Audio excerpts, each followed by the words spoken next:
ஒருபோதும் மக்கள் நினைத்துவிடக்கூடாது இவருடைய சமூக செயற்பாடு என்பது ஒரு அரசியலுக்கான செயற்பாடாகத்தான். அதிகமாக இன்றைக்கு விமர்சனங்களை செய்து கொண்டிருக்கிற ஒருவராக கந்தையா பாஸ்கரனை நான் பார்க்கிறேன். தமிழ் மக்களுடைய அரசியல் இருக்கு என்பது ஆபத்தான நிலையில் இருக்கிறது. தமிழரசு கட்சியினுடைய அடிப்படை உறுப்பினர் பதவிக்கு கந்தையா பாஸ்கரன் விண்ணப்பித்திருக்கிறார். காசை கொடுத்துத்தான் உறுப்பினர் பதவிக்கு போகணும் என்ற தேவை எனக்கும் இல்லை.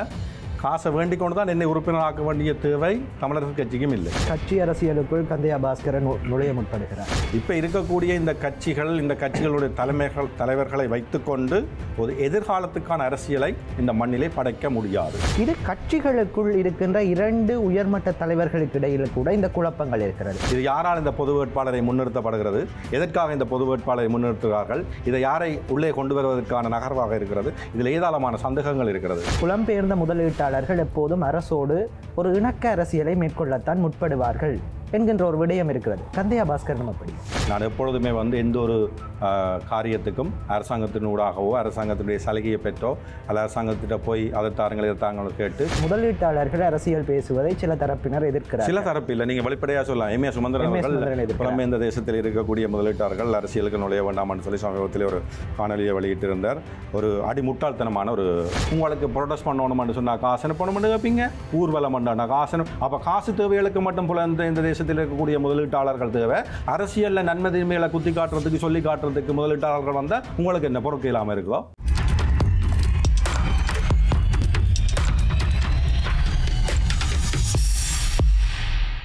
வணக்கம் நேயர்களே, மற்றும் ஒரு நிலவரம் நிகழ்ச்சியின் வாயிலாக உங்களை சந்திக்கிறோம்.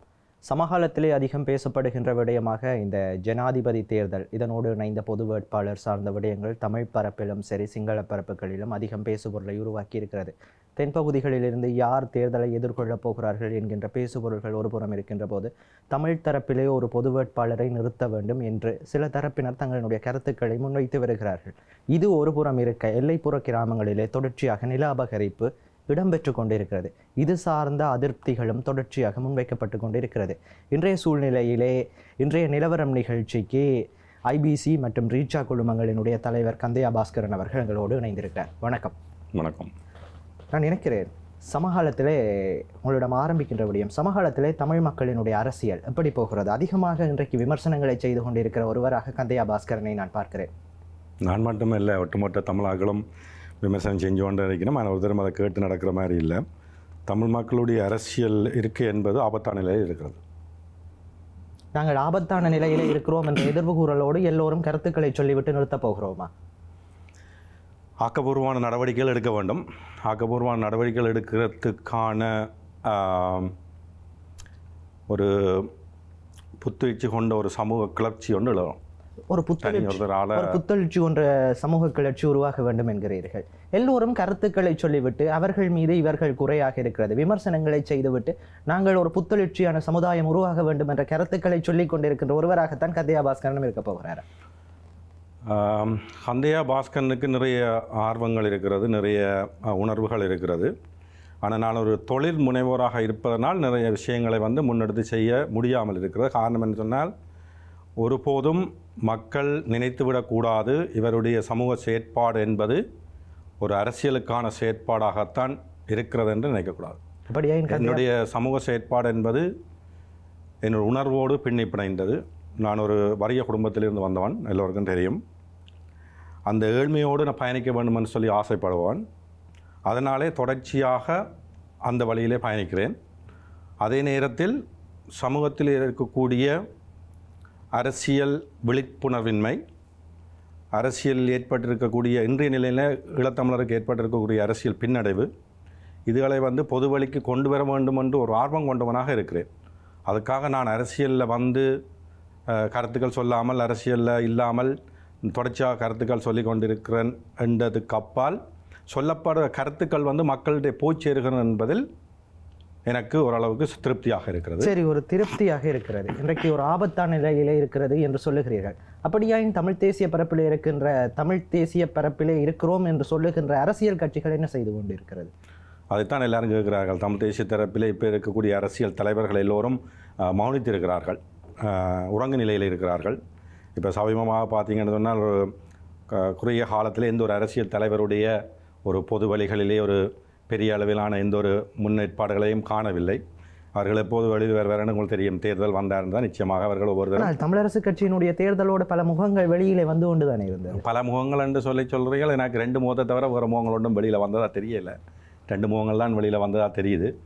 2 முகங்கள் வெளியில் வந்தது முட்டி மோதி கொண்டு தான் இருக்குது. ஆனால் 2 முகங்களுக்கும் பல அணிகள் போட்டியிட்டது. அதுதான் எங்களுடைய பின்னடைவுக்கு காரணமே. அதான் அப்படியே குழுக்களாக அணிகளாக செயற்படுவதுதான் எங்களுடைய நிறுத்தக்கூடிய பின்னடைவாக இருக்கிறது. அப்படியாயின் தமிழரசு கட்சி ஒரு தலைமைக்கு ஒரு தேர்தலிலே போட்டியிடக்கூடாது என்ற ஒரு விடயத்தை நீங்கள் சொல்லுகிறீர்கள். இல்லை, தலைமைக்கு போட்டி இவ்வளவு காலமும் ஒரு மரபு ஒன்று இருந்தது. தமிழரசு கட்சிக்குன்னு ஒரு மரபு இருந்தது. ஏகமனதாக ஒருவரை தேர்ந்தெடுப்பது என்பது அதுவும் ஒரு நல்ல முறை அல்ல. கட்சியிலே நிறைய தகுதி வாய்ந்தவர்கள் இருப்பார்கள். கட்சிக்குள்ளேயும் வந்து ஒருவரை தெரிவு செய்யக்கூடிய சக்தியாக அந்த கட்சியில் இருக்கக்கூடிய உறுப்பினர்களுக்கு இருக்கக்கூடிய விஷயம் வந்து நல்ல விஷயம். ஆனால் ஒரு கட்சியிலே 2 பேர் 3 பேர் போட்டியிடுகிறார்கள். வெல்றவருக்கு மற்றாக்கள் உதவி செய்து ஒத்தாசையாக அந்த கட்சியை கட்டி காத்து அதை வளர்ச்சி பாதையை நோக்கி கொண்டு போகணுமே தவிர வென்றவருக்கு தோத்தவர் அவருடைய செயற்பாடுகளை முடக்குவதாகவும் அந்த கட்சியினுடைய செயற்பாடு முடக்குவதாகவும் இருப்பதை எப்படி ஏற்றுக்கொள்ள முடியும்? அப்படியாயின் இவர்களை நம்பி எப்படி எங்களுடைய ஒரு தேசியம் சார்ந்த உணர்ச்சிகளை அல்லது எங்களினுடைய ஒரு மிக நீண்ட கால பயணங்களை ஒப்படைப்பது? அதனால தான் சொன்ன அரசியல் நினைக்கின்ற போது பயமாக இருக்கிறது. இவர்களை நம்பி நாங்கள் எல்லோரும், அதாவது நாங்கள் என்று சொல்கிற ஈழத்தமிழர்கள் இந்த அரசியல்வாதிகளை நம்பி இருப்பது என்பது அடிமுட்டாள்தனமான ஒரு செயற்பாடாக தான் நான் பார்க்குறேன். அப்படி சொல்லப்படுகின்ற ஒரு கட்சியிலே அண்மைய நாட்களிலே வாசித்த செய்தி, ஒரு அச்சு ஊடகத்தினுடைய ஊடகவியலாளர் பகிர்ந்திருந்த செய்தி, பொதுவாக போலி செய்திகளை கடந்து விட வேண்டும், ஆனால் ஒரு அச்சு ஊடகத்தினுடைய ஊடகவியலாளர் பகிர்ந்திருந்த செய்தி, தமிழரசு கட்சியினுடைய அடிப்படை உறுப்பினர் பதவிக்கு கந்தையா பாஸ்கரன் விண்ணப்பித்திருக்கிறார், தேர்தல் நிதியை வழங்கிவிட்டு விண்ணப்பித்திருக்கிறார் என்கிறார்கள். அது உண்மையா? அடிப்படை உறுப்பினர் பதவி அல்ல, அது அடிப்படை உறுப்பினர் ஆவது. நான் நீண்ட நெடிய நாட்களாக வந்து தமிழ் தேசிய கூட்டமைப்பின் மீது ஒரு ஈடுபாடு கொண்டவன். அதற்கான காரணம் நான் பல முறை சொல்லியிருக்கிறேன். ஈழத்தமிழருடைய போராட்ட வரலாற்றில் அழிக்கப்பட முடியாத விடயங்களில் ஒன்று தமிழ் தேசிய கூட்டமைப்பாக இருந்தது. மிச்சம் எல்லாமே வந்து ஓரளவுக்கு ஆங்காங்கே அழிக்கப்பட்டு கொண்டு வருகிறது. ஏன் அது அழிக்கப்பட முடியாமல் இருந்ததுன்னு சொன்னால், தமிழீழ விடுதலை புலிகளால் எல்லா கட்சிகளையும் இணைத்து, அதாவது அந்த நேரத்தில் அந்த தமிழ் தேசிய கூட்டமைப்பை உருவாக்குகின்ற பொழுது இந்த கட்சி பாரதூரமாக நடந்து கொண்டதில், இந்த கட்சி தமிழருக்கு எதிராக நடந்ததில், இந்த கட்சி விடுதலைக்கு எதிராக நடந்தது அப்படி என்று எல்லாம் இல்லாமல் எல்லா சம்பவங்களையும் புறந்தள்ளி வைத்து ஒரு மொழியின் அடிப்படையில், இனத்தின் அடிப்படையில் ஒரு கட்சி அரசியல் கட்சியாக பிரணமிக்க வேண்டும் என்பதற்காக தமிழர் விடுதலை புலிகளால் தமிழ் தேசிய கூட்டமைப்பு உருவாக்கப்பட்டது. இருக்கக்கூடிய எல்லா கட்சியிலிருந்தும் அந்த உறுப்பினர்கள் உருவாக்கப்பட்டது. 2009ஆம் ஆண்டு ஆயுத போராட்டம் மௌனிக்கப்பட்டதுக்கு பின்பு தமிழருக்காக இருந்த ஒரு சொத்தாக நான் தமிழ் தேசிய கூட்டமைப்பை பார்த்தேன். எல்லாம் அழிக்கப்பட்டு விட்டது, ஆனால் உருவாக்கப்பட்ட ஒரு அரசியல் கட்சி ஒன்று இன்னும் ஒரு தளத்திலே இயங்கு நிலையிலே இருக்கிறது என்று சொல்லி அது குறுகிய காலத்திலே சிதறடிக்கப்பட்டது, ஒட்டுமொத்தமாக சிதறடிக்கப்பட்டது. சிதறடிக்கப்பட்ட பின்பும் தேசிய பரப்பிலே இயங்கக்கூடிய கட்சிகளோடு சேர்ந்து வேலை செய்ய வேண்டிய தேவைகள் தமிழ் மக்களுக்கு இருக்கிறது. எங்களுடைய தேசியம் என்பது மழுங்கடிக்கப்பட முடியாது, அல்லது அதை இழந்துவிட்டு நகர்ந்து செல்ல முடியாது. அப்போ தேசியத்தோடு பயணிக்கக்கூடிய கட்சியாக சமீப காலத்தில் தமிழ் தேசிய கூட்டமைப்பு இல்லாமல் போனாலும், அந்த உடைவு இருந்தாலும் தமிழரசு கட்சியை எல்லாரும் அந்த தேசியத்தோடு பயணிக்கக்கூடிய கட்சியாக பார்க்குறாங்க. அதில் ஒரு அங்கத்தவ உறுப்பினராக ஆவது என்பது ஒரு பெரிய விடயம் இல்லை. நீங்களும் ஆகலாம், நானும் ஆகலாம். ஆனால் அதிலே வந்த விடயம் என்னென்னு சொல்லி சொன்னால், தமிழரசு கட்சிக்கு பணம் கொடுத்து இவர் அங்கத்தவராக வந்தேன்டா அதை முற்றுமுழுதாக இருக்கிறேன். ஒரு தேசியம் சார்ந்து செயற்படுகிற கட்சிகளுக்கு நான் நிதியுதவி செய்வது வந்து வளமை. அது இப்போ இல்லை. அந்த கட்சியில் இருப்பவர்கள் தெரியும், என்ன நிகழ்வாக இருந்தாலும் ஒரு கட்சின்னு சொன்னால் அந்த கட்சியை நடத்துவதற்கு பண உதவி நிச்சயமாக தேவையாக இருக்கிறது. அந்த அடிப்படையில் ஏதாவது உதவிகள் கேட்டால் நான் செய்யக்கூடிய உதவிகளை நிச்சயமாக செய்வேன். அது தமிழரசு கட்சி மட்டுமல்ல, தேசியம் சார்ந்து செயற்படுகின்ற யார் வந்து கேட்டாலும் என்னால் ஏதாவது உதவி செய்யக்கூடிய மாதிரி இருந்தால் நான் உதவி செய்வேன். அதுக்காக காசை கொடுத்துத்தான் உறுப்பினர் பதவிக்கு போகணுமென்ற தேவை எனக்கும் இல்லை. காசை வேண்டிக் கொண்டு தான் என்னை உறுப்பினராக்க வேண்டிய தேவை தமிழரசு கட்சிக்கும் இல்லை. மற்றது ஒரு உறுப்பினருக்கு 10 லட்சம் ரூபான்னு சொல்லி சொன்னால் யோசிச்சு பாருங்கள், எத்தனை தமிழரசு கட்சியினுடைய பெறுமதி எவ்வளோ தூரத்துக்கு போயிருக்கும். அப்படி இல்லை, அது ஒரு மகாநாடு நடத்துவதற்காக உதவி கோரினார்கள். அந்த உதவியின் அடிப்படையில் என்னால் எனக்குரிய உதவி செய்தேன், அவ்வளோதான். அப்படியே கட்சி அரசியலுக்குள் கந்தையா பாஸ்கரன் நுழைய முற்படுகிறார். கட்சி அரசியலுக்கு நுழைவதற்கான எந்த விதமான ஆயத்தங்களும் இல்லை. ஆனால் அரசியலில் ஒரு மாற்றத்தை கொண்டு வர வேண்டுவதற்காக நிறைய பாடுபட வேண்டும் என்று ஆசைப்படுறேன். அது நெடுகளும் நான் சொல்கிற விஷயம் ஒன்று தான். இப்போ இருக்கக்கூடிய இந்த கட்சிகளுடைய தலைவர்களை வைத்துக்கொண்டு ஒரு எதிர்காலத்துக்கான அரசியலை இந்த மண்ணிலே படைக்க முடியாது. இது ஆணித்தரமான கருத்து. நீங்கள் பார்த்தீங்கன்னு சொன்னால் எங்கள்கிட்ட இருக்கக்கூடிய தலைவர்களுடைய வரிசையிலே அவர்களுடைய வயசை பார்த்தீங்கன்னு சொன்னால் சம்பந்தன் ஐயாவுக்கு 91, மாவை ஐயாவுக்கு 89, இங்கால சிவிகே ஐயாவுக்கு 89, அங்கால சுரேஷ் அண்ணாவுக்கு சித்தார்த்தன் ஐயாவுக்கு அப்படின்னு பார்த்தீங்கன்னு சொல்லி சொன்னால் எல்லாருடைய வயது எல்லைகளும் வந்து ஒரு 70 தாண்டி விட்டது. ஸோ அந்த இவர்கள் எல்லோரும் வந்து அரசியலிலிருந்து ஒதுங்கி இளைய தலைமுறைகளை உள்ளே கொண்டு வந்து அந்த இளைய தலைமுறைகள் ஊடாக ஒரு அரசியல் மாற்றத்தை கொண்டு வர எத்தனைக்க வேண்டுமே தவிர திரும்பவும் நாங்கள்லாம் ஒரு அரசியல் தலைவர் வந்து 3 ஆண்டுகளாக உறங்கு நிலையில் இருந்தார், இப்போ 3 மாதமாக விடுமுறை எடுத்திருக்கிறார். சம்பந்தனை சொல்லுகிறீர்களா? அது அவருக்கு அந்த தொப்பியாளர் தான் அவர் போட்டுக்கொள்ளலாம். ஸோ அந்த மாதிரியான நிலைமையில் இருந்து கொண்டு என்னோட தமிழருடைய விடுதலையை தமிழருடைய பிரச்சனை பேசி தீர்த்து ஒரு முன்னோட்டகரமாக கொண்டு போக முடியும். அப்படியாகி இவ்வளவு தலைவர்கள் இருக்கிறார்கள். நீங்கள் சொல்லுகிறீர்கள் அவர்கள் 65 கடந்து விட்டார்கள், 70 கடந்து விட்டார்கள், 80 கடந்து விட்டார்கள், உறங்கு நிலையிலே இருக்கிறார்கள் என்று. ஏன் அவர்கள் ஓய்வெடுப்பதற்கு இன்னமும் விரும்பவில்லை? அல்லது மக்கள் அவர்களை நிராகரித்திருந்தாலும் இன்னமும் தேர்தல் அரசியலிலே போட்டியிடுவதற்கு தயாராக இருக்கிறார்கள்? நான் என்னுடைய இந்த கேள்வியோடு இணைத்தே கேட்டு விடுகிறேன். இதே இடத்திலே உங்களை போன்ற ஒரு இடத்திலே வைத்து விக்னேஸ்வரனை கேட்டேன். அவருக்கு 81 வயது என்று நினைக்கிறேன். சில வேளைகளிலே மாகாண சபை தேர்தல் அடுத்து வந்தால் என்ன செய்வீர்கள் என்று கேட்டால் எல்லோரும் கேட்டால் நான் போட்டியிடுவேன் என்று சொல்லுகிறார். இங்கே வந்து இவர்கள் ஒருவருக்கும் வந்து மக்கள் மீது காதல் அல்ல, மண்ணின் மீது மோகம் அல்ல, இவருக்கெல்லாம் பதவியின் மீது ஆசை. அந்த பதவியை தக்க வைக்க வேண்டும், அந்த பதவியின் ஊடாக கிடைக்கக்கூடிய சுகபோக வாழ்க்கையை அனுபவிக்க வேண்டும். இதை தாண்டி வர ஒன்றும் இல்லை. வெளிப்படையாக சொல்கிறேன், இங்கே பதவி அரசியல் தான் இருக்கிறதே தவிர இனத்தினுடைய விடுதலைக்கான அரசியல் அல்ல இனத்தினுடைய முன்னேற்றத்துக்கான அரசியல் இங்கே இல்லை. அப்படியா? இன்றைக்கு தமிழ் தேசியம் பேசி மக்களினுடைய வாக்குகளை பெறுகின்ற அத்தனை தரப்புகளும் பதவிக்காகத்தான் போட்டியிடுகிறார்கள். தமிழ் தேசிய பரப்பிலே வார்த்தைகளை பேசி வாக்குகளை பெற்றவர்கள் என்ன செய்திருக்கிறார்கள் சொல்லுங்க, என்ன செய்திருக்கிறார்கள்? தமிழ் தேசிய பரப்பிலே நான் உங்களுக்கான அரசியல்வாதி, நான் உங்களுக்கு இந்த விடயங்களை செய்வேன் என்று சொல்லி மக்கள் முன்னே மன்றாடி வாக்குகளை பெற்றவர்கள் இன்று என்ன செய்திருக்கிறார்கள்? ஒரு குறுகிய வட்டத்துக்குள்ளே தங்களை வைத்துக்கொண்டு அவர்களுக்கான சலுகைகள், அவர்களுக்கான பாதுகாப்புகள், அவர்களுக்கான கிடைக்க வேண்டிய இதுகளை தாண்டி இவர்கள் மக்களுக்கு செய்தது என்ன? பொதுவெளியில் வந்து கதைக்கட்டம், நான் இந்த 3 ஆண்டுகளாக அரசியல் இருக்கிறேன், நான் 3 ஆண்டுகளாக என்னுடைய பிரதேசத்துக்கு நான் என்னுடைய தேர்தல் தொகுதிக்கு நான் என்னென்ன விடயங்களை செய்திருக்கிறேன்னு சொல்லி வெளிப்படை அறிவிக்கட்டும். அப்படியாயின் அவர்கள் மக்களோடு தொடர்பற்ற ஒரு அரசியலை செய்கிறார்கள் என்கிறீர்கள். மக்களோடு தொடர்புடையவராக இருக்கிறார்கள் தேர்தல் சமயத்தில் மட்டும். அப்படியாயின் மக்கள் ஏன் மீளவும் அவர்களுக்கு வாக்களிக்கிறார்கள்? அறியாமை. வேற என்ன வழி இருக்கிறது எங்களுக்கு? இந்த விடயம்தான், இந்த ஒரு புள்ளிக்கு தான் நான் வருகிறேன். தமிழ் தேசிய கூட்டமைப்பு நிலை தடுமாறி போகிறது என்று மாற்று தலைமை என்று ஒரு 2 தரப்புகள் தங்களை அடையாளப்படுத்தினார்கள். அதற்கு பிறகு இன்றைக்கு தமிழரசு கட்சி கடந்த உள்ளூராட்சி மன்றத்தோடு தனித்து செயற்பட முற்பட்ட போது ஜனநாயக தமிழ் தேசிய கூட்டணி என்கின்ற ஒரு தரப்பு தங்களை ஒரு மாற்று தலைமை என்று அடையாளப்படுத்தினார்கள். இன்றைக்கு அவர்களை நீங்கள் எப்படி பார்க்கிறீர்கள்? இல்லை, இங்கே வந்து அரசியலுக்குள்ள ஆழமாக நீங்கள் ஊடுருவி பார்த்தீங்கன்னு சொல்லி சொன்னால் இங்கே வந்து ஒருவரை வீழ்த்த வேண்டும் என்கின்ற இன்னொரு கட்சியினுடைய ஆதங்கமும் அல்லது இந்த கட்சியிலிருந்து நான் பிரிந்து சென்று நான் இந்த ஆதிக்கத்தை பிடிக்க வேண்டும் என்ற ஒரு எண்ணப்பாங்குடையும் தான் இந்த கட்சிகளுடைய செயற்பாடுகள் சமீப காலமாக தமிழர் பரப்பிலே நடைபெற்று கொண்டிருக்கிறது. இது வந்து ஒரு தவறான அணுகுமுறை. இங்கே என்ன தேவையாக இருக்கிறதுன்னு சொல்லி சொன்னால் எங்களுடைய நிலங்கள் பறிபோகின்றன, எங்களுடைய கலாச்சார விடயங்கள் வந்து பறிபோகின்றன, எங்களுடைய இளைஞர்களுடைய எதிர்காலம் வந்து கேள்விக்குறியாக்கப்படுகிறது. இங்கே இருந்து ஏராளமான மக்கள் இடம்பெயர்கிறார்கள். இவற்றுக்கான ஒரு பொறிமுறை, இவற்றை தடுத்து நிறுத்துவதற்கான ஒரு பொறிமுறை எந்த ஒரு அரசியல் கட்சியிலும் இல்லை. அரசியல் கட்சிகள் அல்ல புதுசாக தொடங்கப்படுகிற கட்சிகள் அல்ல இருக்கிற கட்சிகளுக்குள்ளே இருக்கக்கூடிய பிளவுகள் எல்லாருமே வந்து பதவியின் மீது கொண்ட மோகத்தினால் பதவியை எப்படி கப்ச பண்ண, அதாவது எப்படி பதவியை பிடிப்பது என்பதை நோக்கி பயணிக்கின்றார்களே தவிர இங்கே நடக்கக்கூடிய ஏராளமான ஏனைய விஷயங்களை அப்பப்போ தொட்டு செல்கின்றார்கள். அது அவர்களுக்கு ஒரு கிரெடிட்.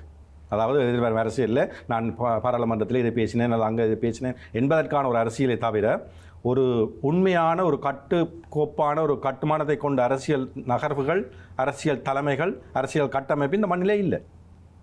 அதை செய்ய எங்கள் தமிழ் தேசிய பரப்பில் இருக்கின்ற கட்சிகள் யாரும் முயற்சிக்கவில்லை. இப்போ அதை தாண்டி வேறு பிரச்சனைகள் இருக்கலாம்.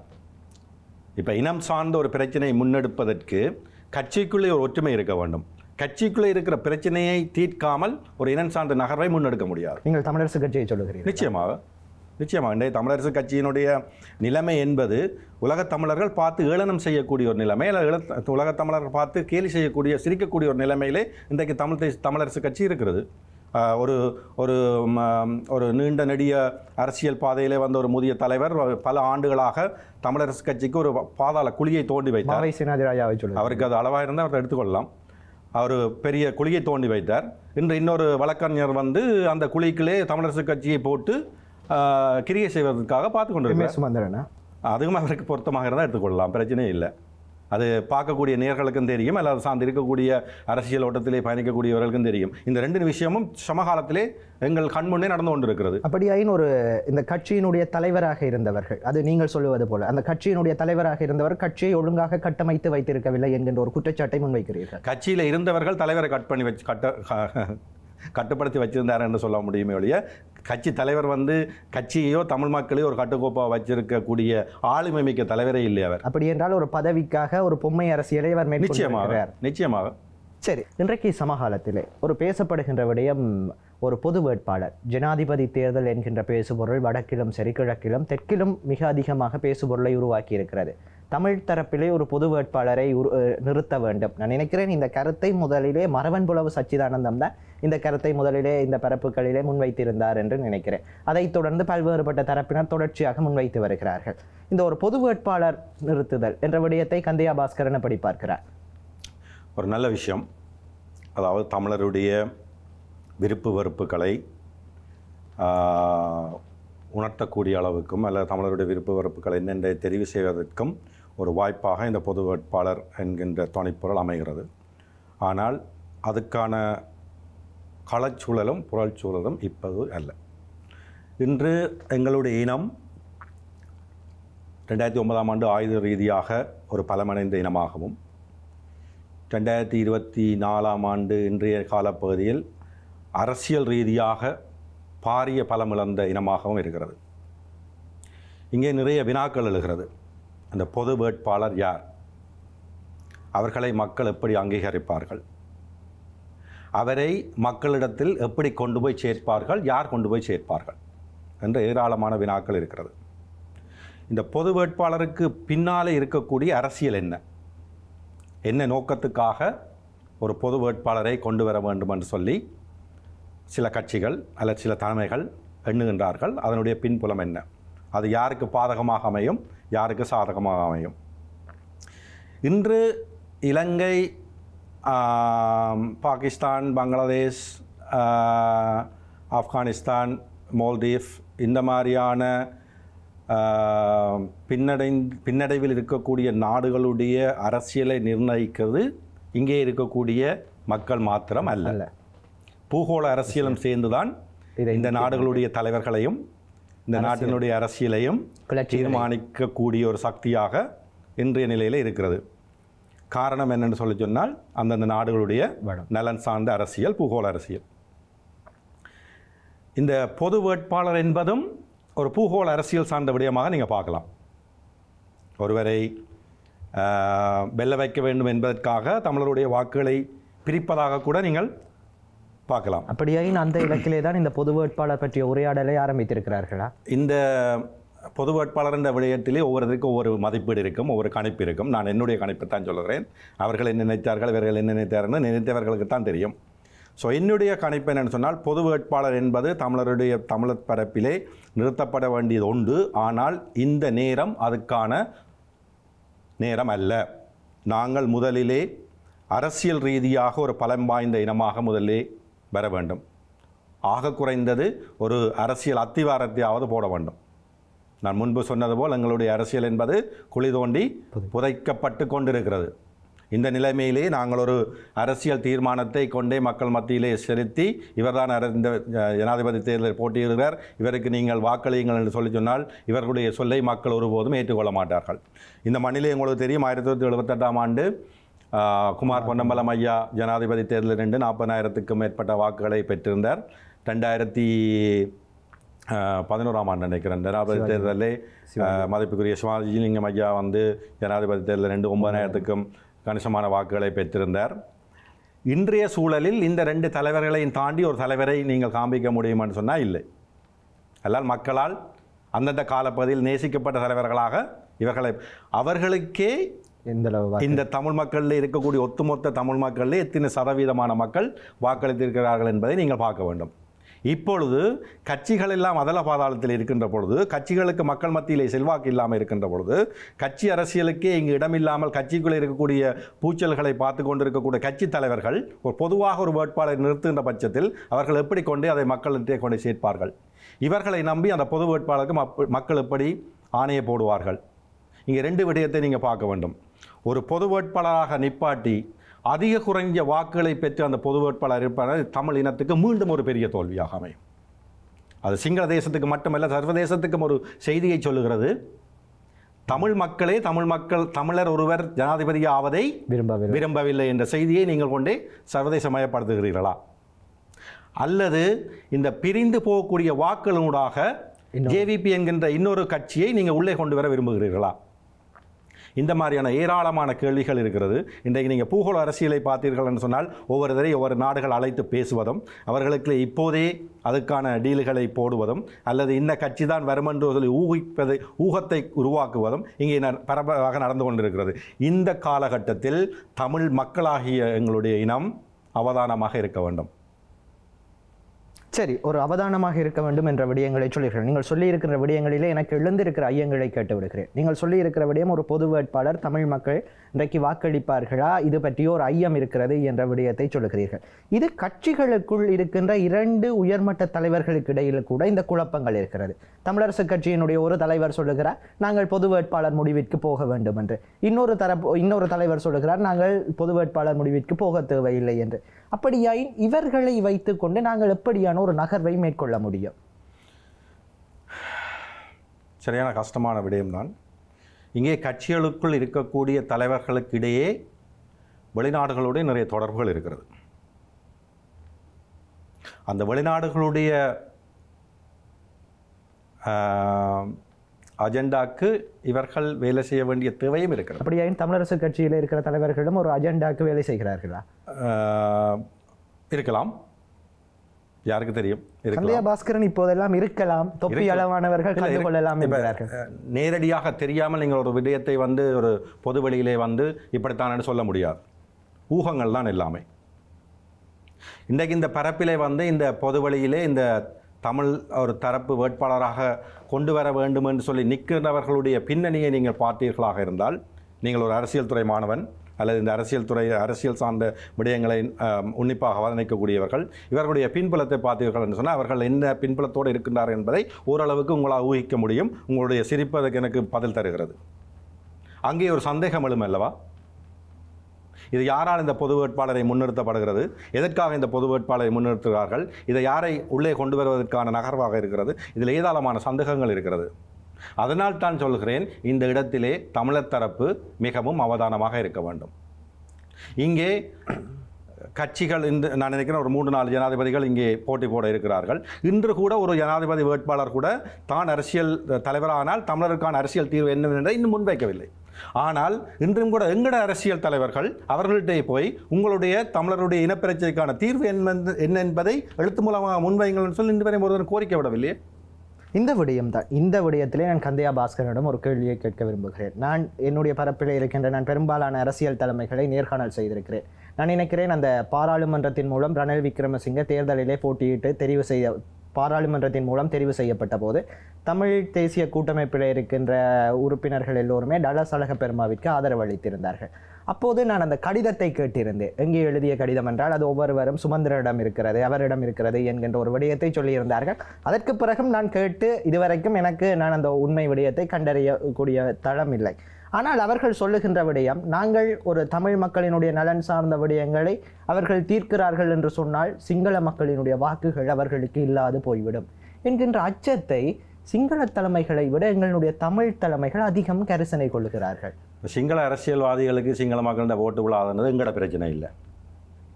எங்களுடைய பிரச்சனை எங்களுடைய இனத்துக்கான ஒரு நிரந்தரமான அரசியல் தீர்வை இந்த மண்ணிலே உருவாக்க வேண்டும் என்பதுதான் எங்களுடைய அரசியல் தலைமை. நாங்கள் அதுக்காக தான் அவருக்கு ஓட் பண்ணுறோம். அப்படியா ஏன் அவர்கள் அதிலே அதிக கரிசனை செல்லுகிறார்கள்? அது அவர்கள்ட்ட தான் கேட்கணும். நீங்கள் எதனால் அதுக்கு அவ்வளவு தூரம் அந்யோன்யமாக இருக்கிறார்கள்? ஆனால் வெளியிலே முரண்படுவதாக காட்டிக்கொள்கிறார்களே. அரசியல் இதெல்லாம் சகஜமப்பா, அரசியல் தானே.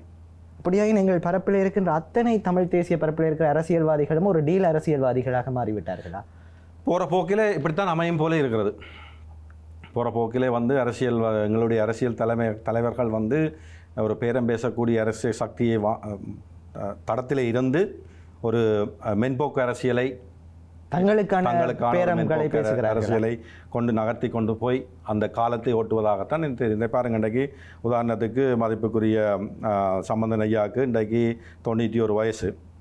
2 ஆண்டுகள் 3 ஆண்டுகளாக அவரால் பெரிதளவில் எந்த ஒரு காரியங்களும் செய்ய முடியாத ஒரு நிலையில் இருந்து கூட இன்றைக்கும் அவர் தன்னுடைய பதவியை ராஜினாமா செய்துட்டு இன்னொருத்தர் அந்த இடத்துக்கு போகிறதுக்கு தயாராக இல்லையே. ஒரு அவரினுடைய வயது அவரினுடைய இயலாமைகளை கூட அவர் கரிசனை கொள்வதில்லை. நான் இருக்கின்ற வரைக்கும் பதவியில் இருக்க வேண்டும், இறக்கின்ற போது பதவியோடு இறக்க வேண்டும். அப்படியே அவர்கள் தமிழ் மக்களுக்கு எதை செய்ய நினைக்கிறார்கள்? அதுதான் நாங்களும் கேட்குறோம். எதற்கு இப்படி இருந்து இப்படியெல்லாம் ஒரு அரசியல் தேவையா? இதெல்லாம் ஒரு அரசியல் பிழைப்பா?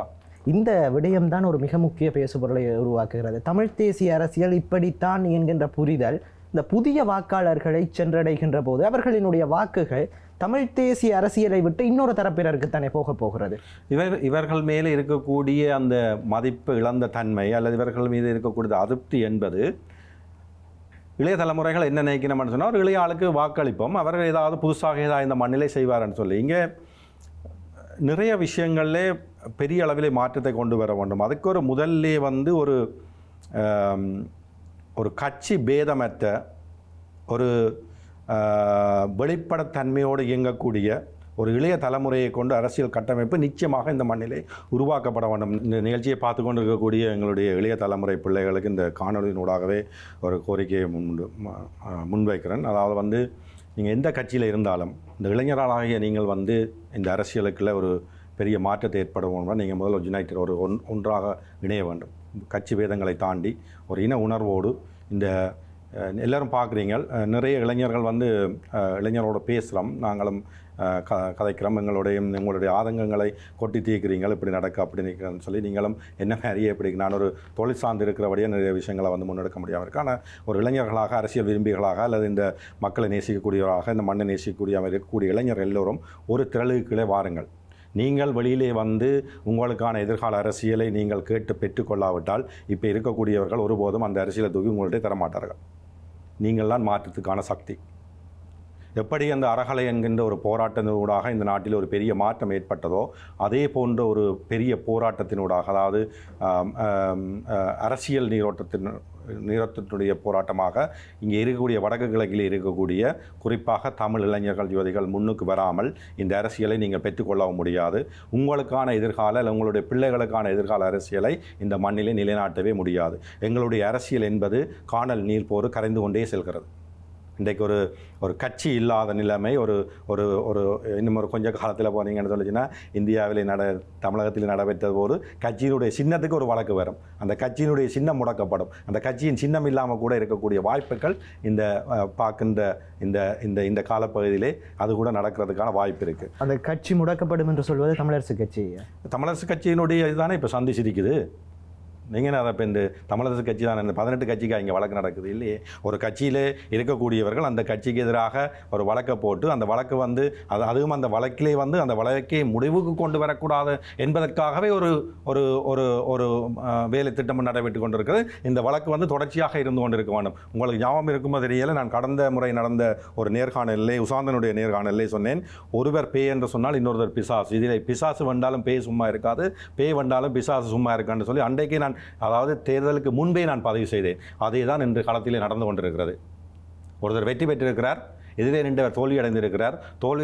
தோல்வியடைந்தவர் நேரடியாக களத்தில் இறங்காமல் அவருடைய ஸ்லீப்பர் செல்ஸ், அதாவது அவருடைய ஆதரவாளர்களை வைத்து இன்றைக்கு இந்த தமிழரசு கட்சி என்கின்ற ஒரு பாரம்பரிய கட்சியை இன்றைக்கு தமிழர்கள் மத்தியிலே வந்து ஒரு என்னென்னு சொல்கிறது, ஏளன கட்சியாக, ஒரு நகைச்சுவையாக இந்த கட்சியினுடைய நிலைப்பாடு, இந்த கட்சிக்குள்ளே எந்த ஒரு தீர்மானங்களும் எடுக்க முடியாத அளவுக்கு, இந்த கட்சியை முன்னகர்த்த முடியாத அளவுக்கு இந்த வழக்கு இப்படியே தொடர்ந்து போய்கொண்டே தான் இருக்க போகிறது. 2 வாரங்களுக்கு முதல் நான் நினைக்கிறேன் அந்த நீதிமன்றத்திலே வழக்கு தொடுப்பதற்கு 2 வாரங்களுக்கு முதல் எங்களுடைய ஒரு நேர்காணலில் இதிலே வைத்து வழக்கை தொடுத்தவர் சொல்லுகிறார், சில வேளைகளில் நான் நீதிமன்றப்படி ஏற முடியும் என்று. அப்படியான ஒரு நிலைப்பாடிலே தான் இன்றைக்கு தமிழரசு கட்சி இருக்கிறது. இந்த விடயத்தோடு நான் கேட்கின்ற விடயம், இன்றைக்கு தென்பகுதிகளிலே ஜேவிபியினுடைய எழுச்சி என்பது மிக பரவலாக பேசப்படுகிறது. அவர்கள் இளைஞர்கள் மத்தியிலே வேலை செய்கிறார்கள், பல்கலைக்கழக மாணவர்கள் மத்தியிலே வேலை செய்கிறார்கள் என்கின்ற ஒரு விடயத்தை பலர் சொல்லி வருகிறார்கள். ஒரு வேளைகளிலே ஜேவிபி ஒரு பலமான சக்தியாக எழுச்சியுற்றார். தமிழ் தரப்பினருடைய நிலைப்பாடு என்ன? இல்லை, ஜேவிபியினுடைய வளர்ச்சி என்பது அவ்வாறு வளர்ச்சி. ஜேவிபியினுடைய வளர்ச்சி என்பது கிராமங்கள் தோறும் அடித்தட்டு மக்களோடு பயணிக்கிறார்கள். நிறைய இளைய சமூகத்தை ஒருங்கிணைத்து, மாணவ சமூகத்தை ஒழுங்கமைத்து, அதன் ஊடாக மக்கள் மயப்படுத்தின ஒரு அரசியல் நீரோட்டத்திலே அந்த கட்சி எதிர்காலத்துக்கான அரசியலை பல ஆண்டுகளுக்கு முன்னுக்கே விதைத்து விட்டது. நாங்கள் எதிர்காலத்துக்கான அரசியலை பல ஆண்டுகளுக்கு முன்னே பிடுங்க தொடங்கிவிட்டோம். இதுதான் ஜேவிபிக்கும் தமிழ் தரப்பில் இருக்கக்கூடிய அரசியலுக்குமான வித்தியாசம். நாங்கள் என்ன செய்ய வேண்டும், அதுக்காக அந்த இளைஞர்களை முன்னுக்கு வாருங்கள் என்று கோரிக்கை வைப்பதற்கான காரணம் உங்களிடத்தே சக்தி இருக்கிறது, உங்கள்கிட்ட வலு இருக்கிறது, உங்களிடத்திலே ஆளுமை இருக்கிறது, அதை கொண்டு முன்னகர்த்தக்கூடிய முழு பொறுப்பும் உங்கள்கிட்ட இருக்கிறது. அதனால் தான் இன்றைக்கு ஜேவிபி போன்ற ஒரு கட்சி இளைய தலைமுறையை, இளைஞர்களை, கல்விமான்களை அல்லது யூனிவர்சிட்டி ஸ்டூடெண்ட்ஸை கொண்டு உருவாக்கப்பட்டனால இன்றைக்கு அதனுடைய வீரியம் பெரிய அளவில் இருக்குது. இன்றைக்கு எல்லோரும் அதை திரும்பி பார்க்கிறார்கள். அரசியலில் இருக்கக்கூடிய தென்பகுதியில் இருக்கக்கூடிய அரசியல் கட்சிகள் அதை உன்னிப்பு அவதானிக்கிறார்கள். உலகமே அவர்களுடைய வளர்ச்சியை பார்க்கிறது. அதனால்தான் அவர்கள் ஏராளமான நாடுகள் அழைத்து பேச இப்போ ஆரம்பித்திருக்கிறது. அதே போன்ற ஒரு வளர்ச்சியை தமிழ் தாயகத்திலே நிலைநாட்ட வேண்டுமாக இருந்தால், மக்கள் மயப்படுத்தப்பட்ட ஒரு அரசியலை முன்னெடுக்கப்பட வேண்டுமானால் இளைஞர்கள் எல்லோரும் பெற வேண்டும். இதுக்காக தான் திரும்ப இளைஞர்கள் வாருங்கள் என்று சொல்லி நான் கூவிக்கொண்டிருப்பதற்கான காரணமும் இந்த இளைஞர்களால் நிறைய விஷயத்தை இந்த மண்ணிலே மாற்றவும் முடியும், சாதிக்கவும் முடியும். அதுக்கான அந்த இளைஞர் பட்டாளம் கிளந்தெழ வேண்டும். இளைஞர்களை அழைப்பு விடுக்கிறீர்கள், அவர்களை ஒருங்கிணைப்பதற்கு கந்தையா பாஸ்கரன் தயாரா? எப்பொழுதும் தயாராக இருக்கிறேன். தலைமை தாமதற்கல்ல, அவர்கள் ஒழுங்கமைத்து அவர்கள் தேவைகளை பூர்த்தி செய்து கொடுப்பதற்கு நான் எப்பவும் முன்னுக்கு நிற்பேன்.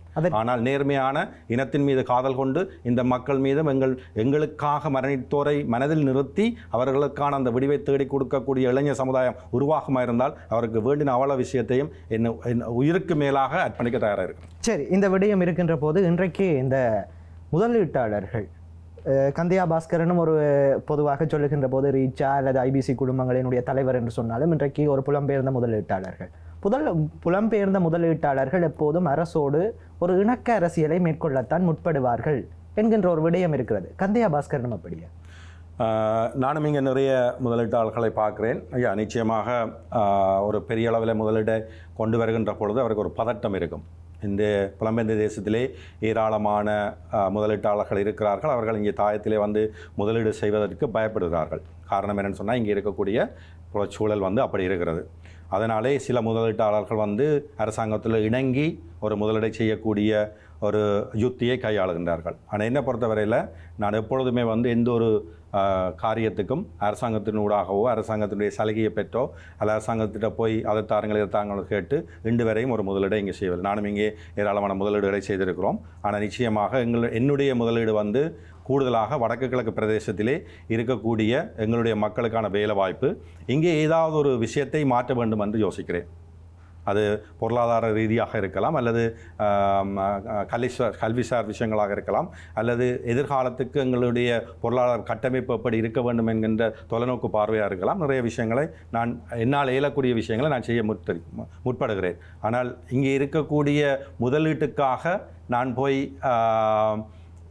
அரசியல்வாதிகளோடு தொடர்பு இருக்கிறது. நிச்சயமாக ஒரு தொழிலே நான் நினைக்கிறேன், நான் இங்கே செய்கிற தொழிலை விட ஐரோப்பாவில் செய்கிற தொழில் எல்லாருக்கும் தெரிஞ்ச தொழில், எல்லாருக்கும் தெரிஞ்ச ஒரு பரிச்சயமான ஒரு பிராண்ட். அதனால் எல்லாருக்கும் என்ன சொல்லிச்சுன்னா தெரியக்கூடிய வாய்ப்பு இருக்கிறது. நட்புகளை பேணக்கூடிய வாய்ப்புகள் இருக்குது. அதுக்கும் முதலீட்டுக்கும் அல்ல அதுக்கும் இங்கே செய்யக்கூடிய பிஸ்னஸுக்கும் எந்த விதமான தொடர்பு இல்லை. நட்பு ரீதியாக நிறைய பேரோட பழக்கம் இருக்கிறது. அது வெளிப்படையாக சொல்லலாம். இதில் ஒரு ஒளிவு மறைப்புக்கு ஒன்று. சரி, இந்த புலம்பெயர்ந்தவர்கள் அரசியல் பேசுவதை சில தரப்பினர்கள் எதிர்க்கிறார்கள். புலம்பெயர்ந்த புலம்பெயர்ந்த முதலீட்டாளர்கள் அரசியல் பேசுவதை சில தரப்பினர் எதிர்க்கிறார். சில தரப்பு இல்லை, நீங்கள் வெளிப்படையாக சொல்லலாம். எம்ஏ சுமந்திரன் அவர்கள் புலம்பெயர்ந்த தேசத்தில் இருக்கக்கூடிய முதலீட்டாளர்கள் அரசியலுக்கு நுழைய வேண்டாம்னு சொல்லி சமீபத்தில் ஒரு காணொலியை வெளியிட்டிருந்தார். ஒரு அடிமுட்டாள்தனமான ஒரு ஒரு ஒரு வினா, அவர் சொன்ன பதில் ஒரு அடிமுட்டாள்தனமான இதை அவரை பற்றி இந்த இடத்துல பேசி நான் என்ன சிறுமைப்படுத்த விரும்பலை. அதாவது இந்த அரசியல் பரப்பிலே இருந்து அகற்றப்பட வேண்டிய ஒரு நபர் என்று சொல்லி சொன்னால் இந்த சட்டத்தரணியாக தான் இருக்க முடியும். காரணம் என்னென்னு சொல்லி சொன்னால், இன்று இந்த கட்சியினுடைய இந்த வீழ்ச்சிக்கும், இன்று கட்சி இந்த நீதிமன்றத்திலே இவ்வளவு பிரச்சனைகளை சந்திப்பதற்கும் பின்புலத்தில் இருக்கக்கூடிய ஒரு நபராக பொதுவாக எல்லாராலும் பேசப்படுகிற ஒரு நபர் இவர் எந்த ஒரு வெளிநாடுகளுக்கும் தனியே செல்ல முடியாது. அங்கே இவருக்கு ஏராளமான எதிர்ப்புகள் இருக்கிறது. இங்கேயும் அவர்கள் பாதுகாப்போடு தான் செல்ல முடியும், தனிப்பட்ட முறையில் செல்லும். நான் தனியாக நாளைக்கு கார் எடுத்துக்கொண்டு கொழும்புக்கு போவேன் தனியாக, டிரைவர் இந்த வேலை ஒரு தான் தேவையில்லை. ஆனால் அவரால் முடியாது. காரணம் என்னென்னு சொல்லி சொன்னால் அவருக்கு அவ்வளவு பிரச்சனை இருக்கிறனால அவருக்கு பாதுகாப்பு அதிகாரி. ஸோ இது ஒரு பக்கம் இருக்க, கடந்த தேர்தலில் இந்த சட்டத்தரணியை புலம்பெயர்ந்த தேசத்தில் இருக்கக்கூடிய 90% மேற்பட்ட மக்கள் எதிர்த்தார்கள். தாயகத்தில் இருக்கக்கூடிய கணிசமான மக்கள் எதிர்த்தார்கள். ஆனால் இவரை தோளிலே சூக்கி சுமந்து அவரை ஆத்த கடக்க வைத்தவர் இப்போ இருக்கக்கூடிய ஸ்ரீதரன். அவருக்கே இன்று என்ன நடந்தது என்பது அவருக்கே தெரியும். இன்னொரு முறை எலெக்ஷன் தேர்தல் வருமாக இருந்தால் நிச்சயமாக இவர் வெற்றி அடைய மாட்டார். நிச்சயமாக வெற்றி அடைய மாட்டார். இவருடைய பின்புலம் என்ன, இவருடைய தொலைநோக்கு பார்வை என்ன, இவர் இந்த கட்சியை எப்படி சிதைத்தார், இவர் இந்த கட்சிக்கு என்ன செய்தார், இந்த மக்களுக்கு எங்கென்ன தீங்கு செய்தார், என்ன செய்தார் என்பதை மக்கள் உன்னிப்பாக அவதானித்துக் கொண்டிருக்கின்றார்கள். கடைசியாக நடந்த தேர்தலிலே ஸ்ரீதரன் என்கின்ற ஒரு தனி நபர் மக்களுடைய எதிர்ப்பையும் தாண்டி அவருக்கு ஒரு ஆதரவு கரம் நீட்டினதால் அவருடைய வெற்றிவாக சூடக்கூடியதாக இருந்தது. எதிர்வரும் தேர்தல்களை எவரும் அவரை முதுகிலே சுமப்பதற்கு தயாராக இல்லை. காரணம் என்னன்னு சொன்னால், சுமப்பவரும் சேர்ந்து தோல்வி அடைவார். அது யார் சுமக்க போகிறாரோ அவருக்கும் அது தெரியும். ஆனபடியால் எதிர்வரக்கூடிய தேர்தல் அரசியலிருந்து இவர் கண்டிப்பாக தமிழ் தரப்பிலிருந்து நீக்கப்படுறார். ஆனால் இவர் நிச்சயமாக இன்னொரு வெளி அரசியல் தரப்போடு திரும்பவும் ஒரு அமைச்சராகவோ ஒரு மினிஸ்டராக வருவதற்கான வாய்ப்புகள் ஏராளமாக இருக்கிறது. ஏனென்று சொல்லி சொன்னால் அவருடைய புலமை, அவருடைய திறமை, அவருடைய வக்கீல் தொழில் இதிலே அவர் பிரபலியமானவர், தகுதி வாய்ந்தவர். அந்த இடத்திலே அவருக்கு ஒரு மரியாதை இருக்கிறது. வெளி கட்சிகளுக்கும் அவர் மேலே ஒரு பிடிப்பு இருக்கிறது. இவர் ஒரு மும்மொழிகளையும் பேசக்கூடிய ஒருவர், சிறந்த ஒரு வக்கீலை இருந்தவர். அதாவது இங்கே என்ன நடக்கிறன்னு சொல்லி சொன்னால், ஒரு பாரிய பிரச்சனையை கொண்ட ஒரு சமூகம், ஒரு 70-80 ஆண்டு காலம் ஒரு விடுதலைக்காக போராடக்கூடிய ஒரு சமூகத்துக்கு அரசியல் சேவையாற்ற வருகின்ற நபர் ஒரு பகுதி நேர அரசியலாக வரக்கூடாது. ஒரு முழு நேர அரசியல்வாதியாக ஒரு தொழில் இருக்கிறது. 75% நேரத்தை அந்த தொழிலோடு செலவு செய்கிறேன். என்னுடைய 25% நேரத்தை நான் அரசியலை செலவு செய்கிறேன். இந்த மக்களுக்கான அரசியலை பெற்றுக் கொடுப்பேன். அதை முதல் நம்பவே கூடாது. ஒரு முழு நேர நீங்கள் ஒரு தொழில் சார்ந்து இருப்பவராக இருந்தால் உங்களோட தொழிலுக்கு கொடுக்கக்கூடிய பியூரிட்டி, முன்னுரிமை, அல்லது உங்களோட தொழிலுக்கு கொடுக்கக்கூடிய மதிப்பு என்பது முதன்மையிலே இருக்கும். ஏன்னா அது உங்கள் சார்ந்த விஷயம். அரசியல் என்பது மக்கள் சார்ந்த விஷயம். எப்பொழுதுமே ஒரு மனிதன் தன் சார்ந்த விஷயத்துக்கு தான் முன்னுரிமை கொடுத்து அடுத்ததான் தான் இங்கே பார்க்குற இதெல்லாமே ஒரு தொழில் இருக்கிறது, பகுதி நேர அரசியல் இருக்கிறது. இந்த பகுதி நேர அரசியலில் வரக்கூடிய சுகங்கள் என்பது இந்த தொழிலிருந்து வரக்கூடிய முதலீட்டு வருமானத்தை விட அதிகமாக இருக்கிறது. இங்கேயே முரண்பாடு இருக்கிறது. தயவு செய்து இது போன்ற செயலில் ஈடுபடக்கூடிய நீங்கள் ஏதாவது ஒன்றை செய்யுங்க. அரசியல் செய்யுங்க, முழு நேரமாக செய்யுங்க, முழு மூச்சோடு செய்யுங்க. மக்களுக்கு ஏதாவது நன்மை செய்யணுமென்று நோக்கத்தோடு செய்யுங்க. இல்லை நீங்கள் தொழில் செய்ய போகிறீங்களா, தொழிலை செய்யுங்க. பகுதி நேரமாக ஆலோசகராக இருங்க, அல்லது லீகல் சார்ந்த, அதாவது வக்கீல்கள் சார்ந்த விடயங்களை அறிவுரை செய்யக்கூடிய ஒரு அறிவுரைஞராக இருங்க. அல்லது தூதரங்களோட போய் சந்திக்கிறது, அந்த வேறு மாதிரியான இதில். இங்கே ஒரு பகுதி நேர அரசியலாக இருந்து கொண்டு மக்களையும் ஏமாற்றி உங்களையும் ஏமாற்றி இந்த பிழைப்பெல்லாம் தேவையில்லை. இப்படியான எதிர்கருத்துக்களை சொல்வது தான் புலம்பெயர்ந்த முதலீட்டாளர்களை அவர் எதிர்க்க காரணம். இல்லை, இப்போ இங்கே ஒரு விடயத்தை நீங்கள் முழுதாக புரிந்து கொள்ள வேண்டும். தாயக மண்ணையும் புலம்பெயர்ந்த தேசத்தில் இருக்கக்கூடிய உறவுகளையும் ஒருபோதும் பிரித்து விட முடியாது. தாயத்தில் இருக்கக்கூடிய மக்கள் வேறு, புலத்தில் இருக்கக்கூடிய மக்கள் வேறு அல்ல.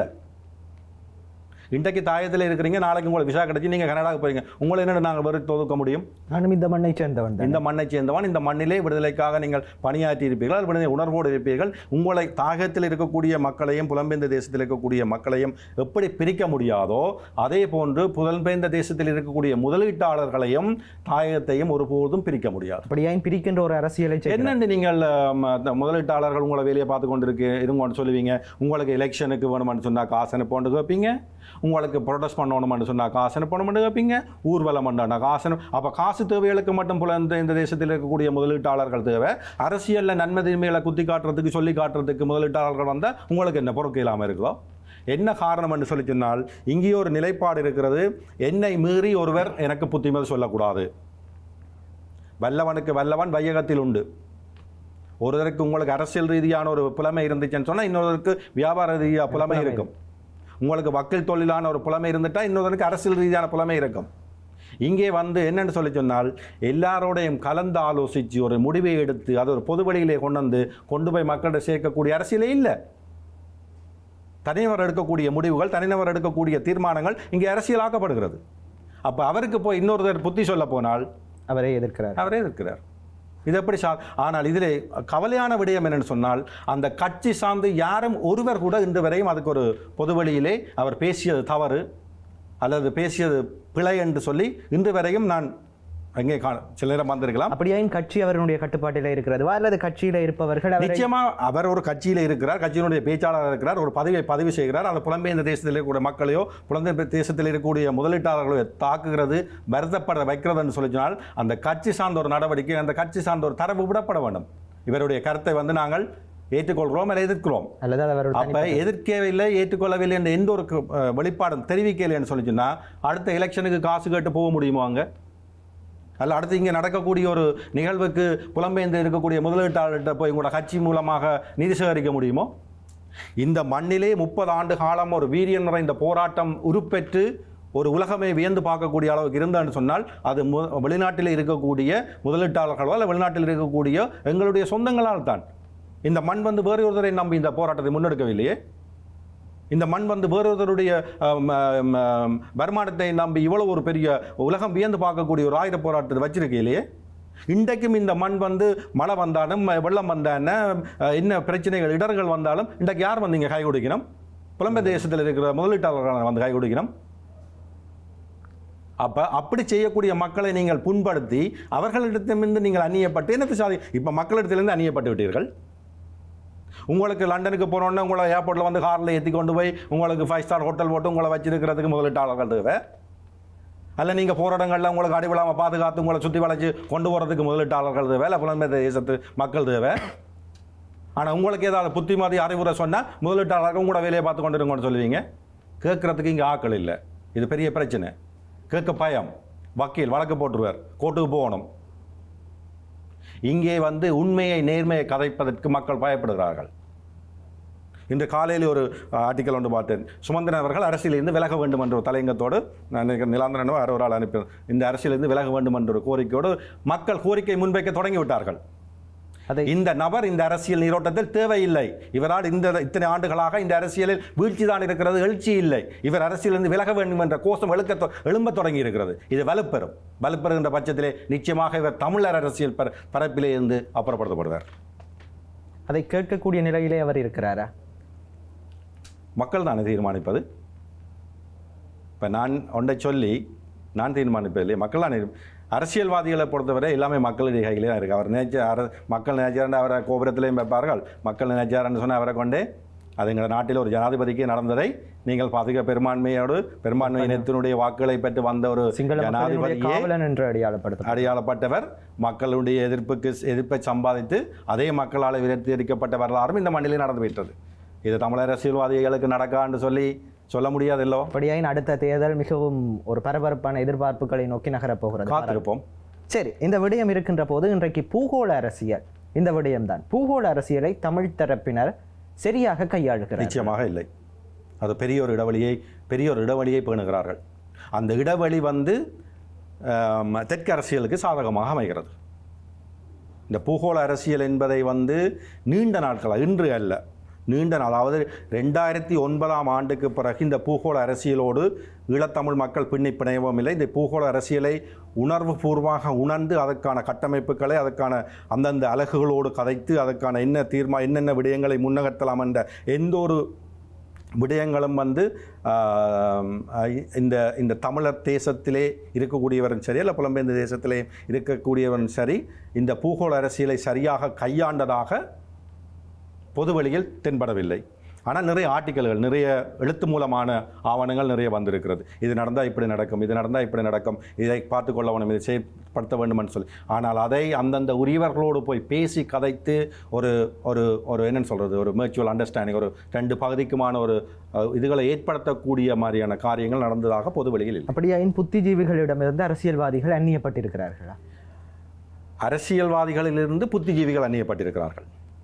இவர்களுடைய போக்குகள், இவருடைய பேச்சுக்கள், இவருடைய நடவடிக்கைகள், இதில் இருந்து புத்திஜீவிகள் தங்களை ஒரு படி பின்னால் இதுக்குள்ளே போனால் பிரச்சனை என்ற அளவுக்கு பின்னால் போயிருக்கிறார்கள். இங்கே இன்னொரு பிரச்சனை இருக்கிறது.